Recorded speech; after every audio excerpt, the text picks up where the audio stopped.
ఇక డీటెయిల్స్ చూస్తే తెలంగాణ హైకోర్టులో కేసీఆర్ హరీష్ రావుకు ఊరట లభించింది.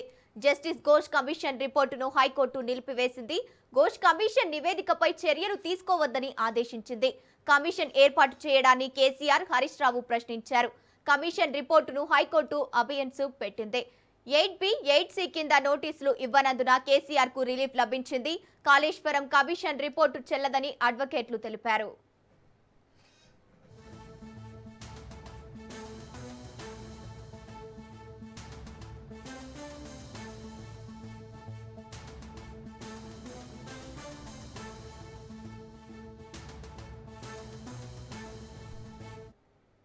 తెలంగాణలో హైకోర్టులో కేసీఆర్ హరీష్ రావుకు భారీ ఊరట లభించింది.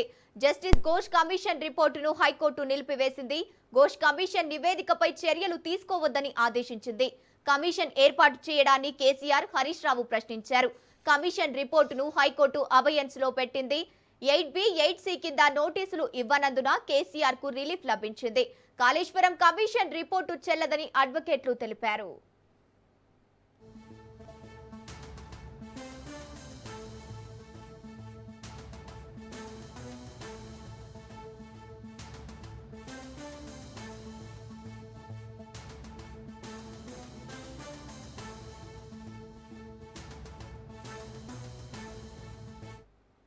తెలంగాణ హైకోర్టులో కేసీఆర్ హరీష్ రావుకు ఊరట లభించింది. జస్టిస్ ఘోష్ కమిషన్ రిపోర్టును హైకోర్టు నిలిపివేసింది. ఘోష్ కమిషన్ నివేదికపై చర్యలు తీసుకోవద్దని ఆదేశించింది. కమిషన్ ఏర్పాటు చేయడాన్ని కేసీఆర్ హరీష్ రావు ప్రశ్నించారు. కమిషన్ రిపోర్టును హైకోర్టు అబయన్స్ లో పెట్టింది. 8B, 8C కింద నోటీసులు ఇవ్వనందున కేసీఆర్ కు రిలీఫ్ లభించింది. కాళేశ్వరం కమిషన్ రిపోర్టు చెల్లదని అడ్వకేట్లు తెలిపారు.